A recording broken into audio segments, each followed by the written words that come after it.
नमस्ते सदावत्सले मातृभूमि। हम लोग चर्चा करने जा रहे हैं वन नेशन वन इलेक्शन की, जिसको कि वन नेशन वन इलेक्शन जो कमेटी हाई लेवल कमेटी बनाई गई थी, उस हाई लेवल कमेटी में उसका नाम साइमल्टेनियस इलेक्शन रखा गया है। लगता नहीं था कि इतना आसान सोल्यूशन निकल आएगा। अपोजिशन कितना भी चिल्लाए, लेकिन हकीकत यह है कि इतना आसान सोल्यूशन जो मैं पिछले 6 महीने से चिल्ला रहा हूं कि ये इतने से काम करने वाले हैं।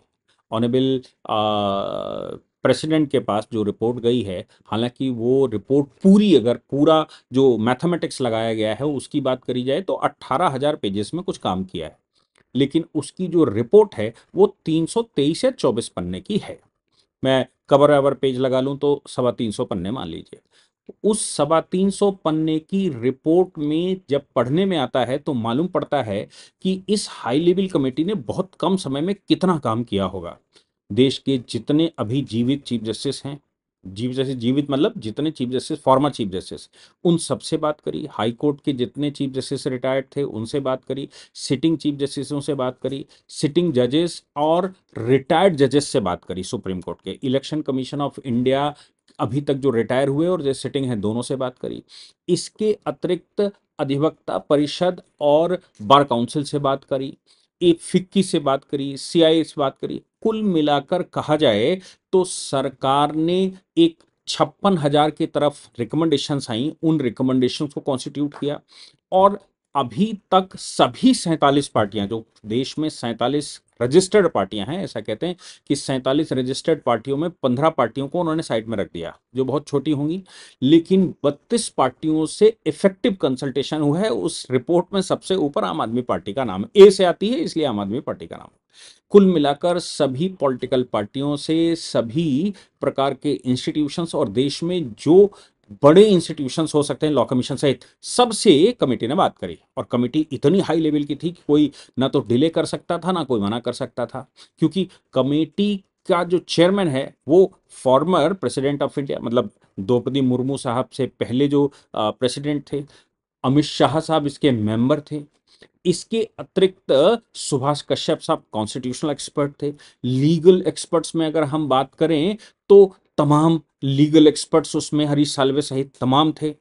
कुल मिलाकर अगर कहा जाए तो ये कमेटी, मुझे लगता है कि भविष्य में भी सरकारों को बनाते समय इस प्रकार की कमेटियां बनानी चाहिए। अर्जुन राम मेघवाल तो विशेष इनवाइटेड सदस्य उसमें लिए गए क्योंकि लॉ मिनिस्टर हैं इस समय। लेकिन कुल मिलाकर कमेटी ने अच्छा काम किया। कमेटी ने जो रिकमेंडेशन करी उसको समझने की आवश्यकता पड़ती है, और वो रिकमेंडेशंस बड़ा इजी हमारे स्टूडेंट्स के लिए, अगर हम बात करें तो स्टूडेंट्स के लिए, या फिर हम किसी और के लिए बात करें तो उनके लिए भी। ये जो रिकमेंडेशंस हैं, इन रिकमेंडेशंस को अगर हम समझने की कोशिश करेंगे, कुल मिलाकर अगर हम सही से समझ लेते हैं तो फिर कुछ इसमें बचता नहीं है। देखिए, इन्होंने ये कहा है कि आर्टिकल 82 के बाद एक और आर्टिकल जोड़ने की आवश्यकता है, जिसको आर्टिकल 82 कैपिटल ए कहा जाएगा। आर्टिकल 82 कैपिटल ए में उन्होंने ये कहा कि भाई ये तो प्रेसिडेंट, जैसे हम सब जानते हैं पहले भी हमेशा से नोटिफिकेशन प्रेसिडेंट ही जारी करता है। तो उन्होंने कहा प्रेसिडेंट कोई तारीख नियुक्त कर सकता है कि भाई इस तारीख को ये करेंगे, इस तारीख को हम अपॉइंटेड डेज को कहेंगे। दूसरी बात उन्होंने कहा कि आर्टिकल 83 और आर्टिकल 172, ये जो लोकसभा के चुनाव का मामला आता है, आर्टिकल 83 और आर्टिकल 172 में कुछ भी होते हुए जो फुल टर्म है वो टर्म एक्सपायर कर जाएगा। फुल टर्म क्या कहता था? फुल टर्म कहता है जब भी चुनाव होगा, सरकार बैठेगी तो 5 साल बाद बर्खास्त की जाएगी, 5 साल उसका टेन्योर होगा। अब सवाल ये पैदा होता है कि सरकार का अगर 5 साल टेन्योर होगा और लोकसभा का चुनाव आ गया तो क्या करेंगे? तो ये कहते हैं कि 83 और 172 में कुछ भी लिखा हो तो भी सरकार का वो टाइम, वो जो टेन्योर है वो एक्सपायर कर दिया जाएगा। इसको समझने की कोशिश करते हैं कि ये क्या है। हम सबने अगर राज्यसभा के चुनाव के बारे में जानकारी ली हो तो राज्यसभा के चुनाव में 6 वर्ष का राज्यसभा का चुनाव होता है किसी व्यक्ति का, और राज्यसभा एक ऐसी सभा होती है जो नॉन एक्सपायरिंग होती है। राज्यसभा कभी विघटित नहीं होती। राज्यसभा में 1/3 सदस्यों का चुनाव हर 2 वर्ष में होता है, और इस प्रकार से 6 वर्ष का एक राज्यसभा के सदस्य का टेन्योर रहता है। अब सवाल यह पैदा होता है, किसी राज्यसभा के सदस्य ने इस्तीफा दे दिया 3 वर्ष बाद और लोकसभा में चला गया, कोई और कारण बन गया। अब जो उसका 3 साल का पीरियड बचा उसका चुनाव होगा फिर से, उसी विधानसभा में जाएंगे जिस विधानसभा से उसकी कैंडिडेचर है, जिस विधानसभा का वो रिप्रेजेंटेशन करता है। उस विधानसभा से जब चुनाव होगा तो अब जो नया कैंडिडेट खड़ा होगा वो 6 वर्ष के लिए नहीं खड़ा होगा, वो जो रिमेनिंग 3 साल का टाइम बचा है उस 3 साल के लिए खड़ा होगा, और इस 3 साल के बाद फिर से री इलेक्शन होगा। अब कहने वाला ये कह सकता है कि साहब हमारी क्या गलती है, हम तो चुनाव लड़ने आए थे और हम चुनाव 5-6 साल के लिए हमको बिठाइए। नहीं, जैसा रूल है राज्यसभा के चुनाव का, वो रूल का पालन करते हुए घोषणा कर दी गई है कि भाई, घोषणा उसमें घोषित है कि अब आपका रिमेनिंग पीरियड ही चुनाव होगा। मध्यवर्ती चुनाव भी ऐसे ही होते हैं। मध्यवर्ती चुनाव कैसे होता है, किसी विधायक का, अगर कोई विधायक खत्म हो जाता है, रेजिग्नेशन दे देता है, लोकसभा का चुनाव जीत जाता है, कुछ भी कंडीशन बने, और वो 2 साल अभी विधायक रहते हुए हुआ है, विधानसभा 5 साल की है, तो 3 वर्ष बचे, अब वहां री इलेक्शन होगा। तो वहां पर री इलेक्शन अब केवल 3 वर्ष के लिए होगा। अब वहां री इलेक्शन जो नया कैंडिडेट चुनकर आएगा वो ये नहीं कह सकता कि हम 5 वर्ष के लिए जाएंगे, हमारी क्या गलती है, हमने तो नया चुनाव लड़ा है। तो क्या है, जैसे मध्यवर्ती चुनाव होता है, जैसे राज्यसभा का मध्यवर्ती चुनाव होता है कैंडिडेट की दृष्टि से कहते हैं, या फिर विधानसभा का मध्यवर्ती चुनाव होता है, वो सभी मध्यवर्ती चुनाव की तरह ही पूरी की पूरी विधानसभा मध्यवर्ती चुनाव में जाएगी। इसको समझते हैं। जैसे विधानसभा लगी हुई है, विधानसभा का एक विधायक मर गया या रिजाइन कर गया या कहीं और इलेक्ट हो गया, तो फिर रिमेनिंग टाइम के लिए वो जाता है।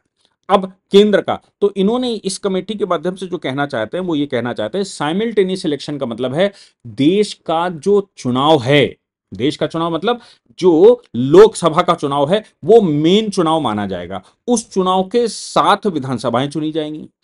विधानसभा अगर बीच में भंग हो जाती है किसी कारणवश, सपोज नो कॉन्फिडेंस मोशन आ जाता है और सरकार नहीं बन सकती, या फिर सरकार रिजाइन कर देती है, ऐसी सभी परिस्थितियों में उस विधानसभा, पूरी विधानसभा का मध्यवर्ती चुनाव होगा। जैसे एक विधायक का मध्यवर्ती चुनाव होता था, वैसा ही पूरी विधानसभा का मध्यवर्ती चुनाव होगा, और अब चुनाव केवल 3 वर्ष के लिए होगा। अगर 2 साल हो गए थे और 3 साल अभी बचे हैं, तो अब जो नया चुनाव होगा वो केवल 3 साल के लिए चुनाव होगा। और 3 साल बाद जब लोकसभा का चुनाव होगा तो फिर से सबका री इलेक्शन होगा। जो सरकार बैठेगी वो 3 साल के लिए, 2 साल के लिए या 1 साल के लिए बैठेगी। और जहां तक मेरा मानना है, अगर 6 महीने पहले गिर जाता है तो ऐसी परिस्थितियों में 6 महीने तक प्रेसिडेंट रूल लगाया जा सकता है, या ऑल पार्टी सरकार वहां बनाई जा सकती है और चलाई जा सकती है। इस विषय पर एक चीज और समझने वाली है। वो समझने वाला विषय यह है कि इन केस कोई ऐसी विधानसभा है जिसमें हम पूरे पूरे इलेक्शन के साथ साथ इलेक्शन करवा ही नहीं सकते। सपोज नॉर्थ ईस्ट की कोई स्टेट है, नागालैंड है, डिस्टर्ब है, या फिर आज मणिपुर डिस्टर्ब है, हमें लगता है कि भाई सारे चुनाव के साथ हम वो चुनाव नहीं करवा सकते, या जम्मू एंड कश्मीर डिस्टर्ब हो गया, हम कहते हैं कि सारे चुनाव के साथ उसका चुनाव नहीं करवाया जा सकता, तो फिर प्रेसिडेंट को इसी आर्टिकल में, आर्टिकल 82 में ये पावर दे रखी है कि प्रेसिडेंट उस राज्य के लिए बाद में इलेक्शन की घोषणा कर सकता है। सपोज सारे देश का चुनाव हो गया और जो डिस्टर्बिंग 3 स्टेट थे, उन 3 स्टेटों का चुनाव अब 6 महीने बाद करवा दिया जाएगा, कोई समस्या नहीं है, लेकिन वो करवाया एक साथ ही जाएगा। बिल्कुल वैसे ही जैसे कभी कभी हमने देखा होगा कि जो जनरल इलेक्शन होता है, जनरल इलेक्शन में कुछ सेंसिटिव बूथ रहते हैं, वो सेंसिटिव बूथ कुछ गड़बड़ी हो जाती है, सेंसिटिव बूथों को कैंसिल कर दिया जाता है, और फिर जब चुनाव हो जाता है तो केवल उन सेंसिटिव बूथ का चुनाव होता है। और फिर वो जब जब जब कैलकुलेट होगी, जब जब वोटिंग कैलकुलेट होगी, तो फिर वो सेंसिटिव बूथ का जो बाद में वोटिंग करवाई है सारी व्यवस्था के साथ, वो उसके साथ जोड़ लेते हैं। बिल्कुल वैसे ही अगर किसी राज्य में कोई डिस्टर्बेंस है जिसकी वजह से हम आम चुनाव के साथ, लोकसभा चुनाव के साथ उस राज्य के चुनाव नहीं करवा सकते, या फिर हम उसमें कुछ कॉन्स्टिट्यूएंसीज में चुनाव नहीं करवा सकते, ये डिसाइड करेगा इलेक्शन कमीशन कि भाई पूरा राज्य डिस्टर्ब है, राज्य का कोई हिस्सा डिस्टर्ब है या कोई कोना डिस्टर्ब है, उस हिसाब से चुनाव करवाया जा सकता है। यहां पर एक बात सोचने की यह भी है कि जब प्रेसिडेंट ऑफ इंडिया का चुनाव लड़ा जाता है, तो अगर कोई विधानसभा भंग है तो उस विधानसभा के भंग होने पर जो इलेक्टोरल वोट कम हो जाते हैं, वो इलेक्टोरल वोट के बिना टोटल कैलकुलेशन कर लिया जाता है। यानी कि ये कहा जाता है, ये सुप्रीम कोर्ट की भी जजमेंट है और कानून और कॉन्स्टिट्यूशन भी कहता है। कॉन्स्टिट्यूशन ये कहता है कि अगर किसी राज्य में कोई कोई राज्य की विधानसभा भंग है, तो फिर उससे प्रेसिडेंट के इलेक्शन पर कोई प्रभाव नहीं पड़ेगा। हम चुनाव पूरा देश उसको कैलकुलेट करेंगे except that state means that state will not be constitute as a state as a electoral vote in the total counting. हम टोटल काउंटिंग में वो राज्य जोड़ेंगे ही नहीं, और इसीलिए हम प्रेसिडेंट का चुनाव करवा देंगे, और फिर अगर वो लोग वो उस राज्य में चुनाव होता है तो फिर प्रेसिडेंट के इलेक्शन पर कोई प्रभाव नहीं पड़ेगा, चाहे वो किसी पार्टी का हो, कुछ भी हो। यही बात यहां पर भी वो कहता है, कह रहा है कि पूरे देश का अगर चुनाव जनरल इलेक्शन हमें करवाना है तो ऐसे जनरल इलेक्शन में कोई राज्य अगर चुनाव नहीं लड़ सकता है, या चुनाव आयोग कह रहा है ये राज्य अभी परिस्थिति में नहीं है, या कुछ कॉन्स्टिट्यूएंसीज परिस्थिति में नहीं है कि वहां चुनाव लड़ा जा सके, तो ऐसी परिस्थिति में चुनाव वैलिड कहा जाएगा और वहां का चुनाव प्रेसिडेंट अपनी घोषणा के द्वारा कुछ समय बाद कर सकता है। एक विषय इसमें और जो सोचने वाला है वो ये है कि फिर ये जो जनरल इलेक्शन है, जनरल इलेक्शन का जो हमारी ट्राई स्टेट है, यानी कि हमारी जो ट्रिपल डेमोक्रेसी है, क्या वो भी करवाया जाएगा? जैसे लोकसभा पहले स्टेप, विधानसभा दूसरी स्टेप, और तीसरी हम थ्री लेयर डेमोक्रेसी कहते हैं, तीसरी लोकल बॉडीज के इलेक्शन। लोकल बॉडीज के इलेक्शन हम कहते हैं महापालिका के इलेक्शन, यानी कि म्यूनिसिपालिटी के इलेक्शन, और फिर ग्राम पंचायत के इलेक्शन। तो क्या वो इलेक्शन भी साथ में हो गए? इन्होंने इसमें रिकमेंडेशन की कि हाँ, उन इलेक्शंस को भी साथ में करवाना चाहिए, लेकिन इलेक्शन की स्टेप 2 होनी चाहिए। इलेक्शन की स्टेप 2 से मतलब साफ है कि पहले लोकसभा और विधानसभा का चुनाव एक स्टेप में करवा दीजिए, और फिर 3 महीने के अंदर लोकल बॉडीज के चुनाव करवा दीजिए। कुल मिलाकर 4-5 महीने में देश में चुनाव खत्म हो जाने चाहिए। इस रिपोर्ट में उन्होंने बताया है कि हम अभी तक 400 बार चुनाव लड़ चुके हैं देश में। 400 बार मतलब आजादी के बाद 400 चुनाव हो चुके हैं। अब कहेंगे लोकसभा तो 400 बैठी नहीं, सभी विधानसभाओं के मध्यवर्ती चुनाव, कभी बीच में चुनाव, कुल मिलाकर 400 चुनाव हो चुके हैं। और मजे की बात यह है कि हम जिस स्टेप पर चुनाव लड़ते हैं, जिस स्टेप पर चुनाव होता है, वहां हर बार हमको इलेक्टोरल वोट बनाना पड़ता है, वहां हर बार हमको पूरी मशीनरी लगानी पड़ती है वोट बनवाने के लिए, और वोट ये जो सूची है वो सूची को करेक्ट करने के लिए। इसमें उन्होंने कहा है कि 1 इलेक्टोरल लिस्ट। अभी क्या है कि लोकसभा का चुनाव होता है तब लिस्ट बनती है, फिर विधानसभा का चुनाव होता है तब लिस्ट बनती है, फिर लोकल बॉडीज का चुनाव होता है तब लिस्ट बनती है। तो उन्होंने कहा कि हर बार किसी मालूम पड़ा, और 3-3 अलग अलग लिस्टें होती हैं। इस लिस्ट में हो सकता नाम हो, उसमें ना हो, उसमें हो तो उसमें ना हो। एक ही लिस्ट बनेगी, एक ही वोटर आईडी कार्ड बनेगा, और उस वोटर आईडी को इलेक्टोरल वोट के साथ, इलेक्टोरल लिस्ट के साथ मैच कर लीजिए। कुल मिलाकर बात सीधी है कि जो मशीनरी हम पूरे 5 साल लगाते हैं, आप सोच लीजिए कि अगर 70 वर्ष में 400 बार चुनाव हुआ है, इसका मतलब ये हो गया कि हर बार, हर साल कम से कम 6 चुनाव होते हैं। हर साल कम से कम 6 चुनाव होते हैं। अगर हम हर साल 6 चुनाव लड़ते हैं तो हर 2 महीने पर एक चुनाव लड़ते हैं। इसका मतलब ये हो गया कि जो पॉलिटिकल पार्टी है वो किसी न किसी चुनाव में रहते। सरकार है तो वो चुनाव तो लड़ेगी ही। सरकार कभी विधानसभा का, लोकसभा की सरकार भी विधानसभा का चुनाव लड़ती घूम रही, विधानसभा का लोकल बॉडी के चुनाव लड़ती घूम रही। कुल मिलाकर काम कब करोगे?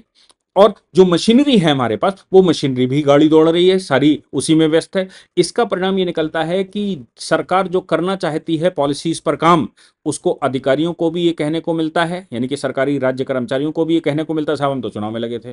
कभी पुलिस की व्यवस्था की बात आती है, साहब हम तो चुनाव में लगे थे। कभी इन्वेस्टिगेशन की बात आती है, साहब चुनाव में लगे थे। कोई कहता है कि नहीं ये रिफॉर्म लाने थे, बोले साहब चुनाव आ गया था। चुनाव के ये कर रहे थे कि चुनाव के वो कर रहे थे। और हमारे यहाँ 400 बार चुनाव हुआ होगा, तो 400 बार चुनाव का मतलब है कम से कम 3 महीने पहले या 2 महीने पहले, और चुनाव होने के 2 महीने बाद तक आचार संहिता लगी होगी। और उस समय उसकी सरकार कौन चला रहा होगा? इलेक्शन कमीशन चला रहा होगा। यानी कि हमारे देश में 5 साल में 2 साल तो इलेक्शन कमीशन ही चलाता है हमारा देश। आप समझ लीजिए कि इसलिए ये बहुत आवश्यक है। अतः ये ध्यान में रखते हुए कि आर्टिकल 324 कैपिटल 1 जोड़ने का भी रिकमेंडेशन किया गया है, और ये कहा गया है कि चुनाव आयोग को ये पावर देनी चाहिए कि वो 2 स्टेप में चुनाव करवा सके, और एक का एक साथ और एक का दूसरे साथ। लेकिन कुल मिलाकर 5 या 6 महीने में सारे चुनाव खत्म हो जाने चाहिए। अब सवाल एक पैदा होता है कि क्या इतना इंफ्रास्ट्रक्चर हमारे पास है? क्या इतनी इलेक्टोरल इंफ्रास्ट्रक्चर तो उतना ही है भाई। जो बूथ बना है, जहां अब मेरा वोट अगर केंद्र में है और मेरा वोट विधानसभा में भी है, तो मुझे एक ही बार वोट डालना है, केवल 2 बार उंगली तो करनी है। अब 2 बार जो उंगली करनी है उसके लिए 2 मशीनें चाहिए क्या?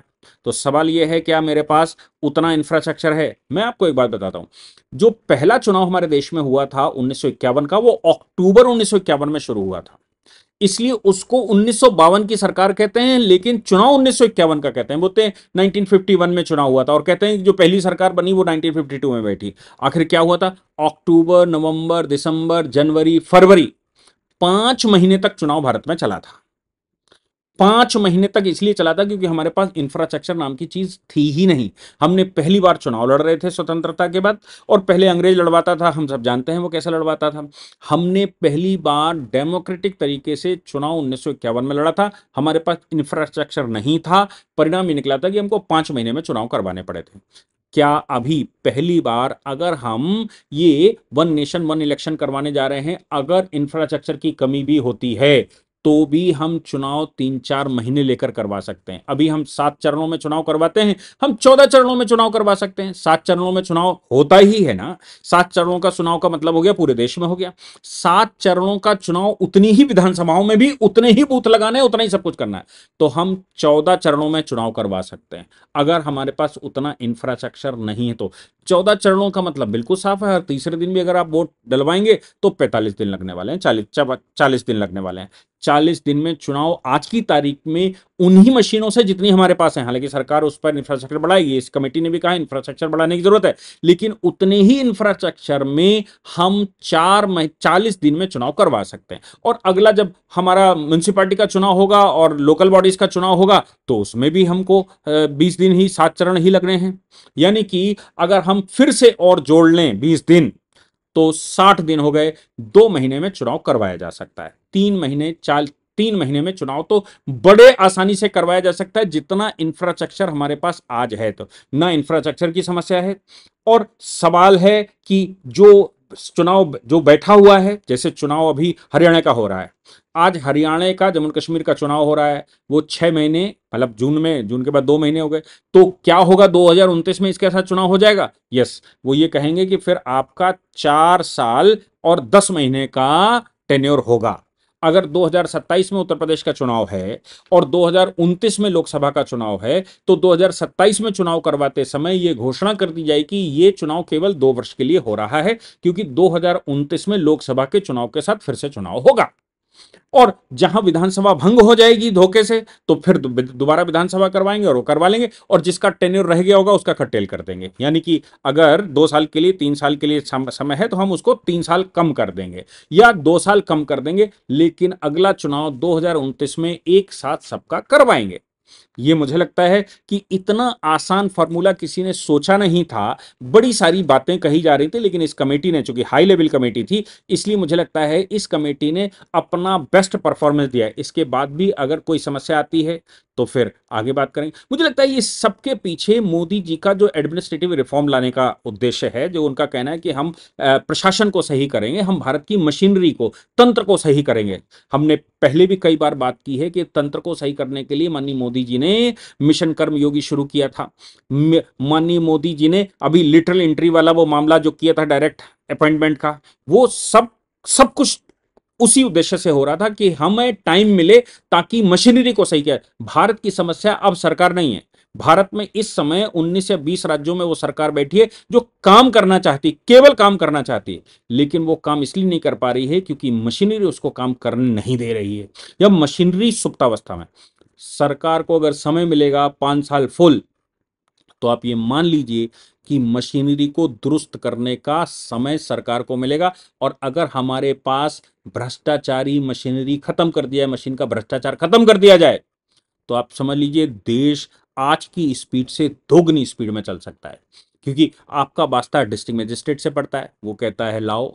आपका वास्ता तहसीलदार से कह पड़ता है, वो कहता है लाओ। आपका वास्ता पुलिस से पड़ता है, वो कहती है लाओ। आपका वास्ता नगर महापालिका में पड़ता है, वो कहता है लाओ।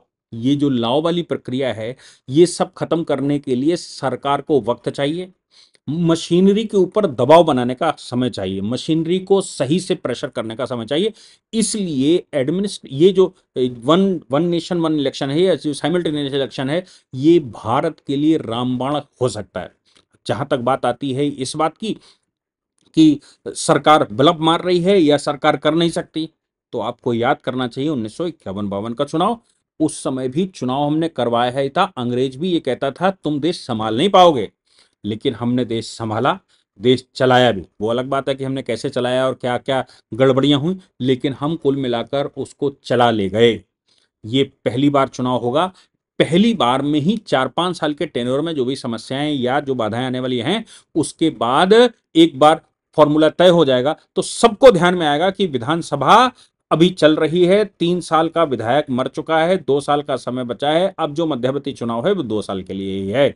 विधानसभा भंग हो चुकी है, लोकसभा के चुनाव के साथ फिर से चुनाव होना है, अब 2 साल बचे हैं, तो अब ये मध्यवर्ती चुनाव 2 साल के लिए ही होगा, 5 साल के लिए नहीं होगा। ये सबको ध्यान में आ जाएगा, फिर सब कुछ स्मूथली चल जाएगा। पहली बार में थोड़ी समस्या है, और याद रखिएगा कर कौन सकता है, मोदी है तो मुमकिन है, मोदी जी ही ये कर सकते हैं, ये सबके बस की बात नहीं है। जय हिंद, जय भारत, वंदे मातरम।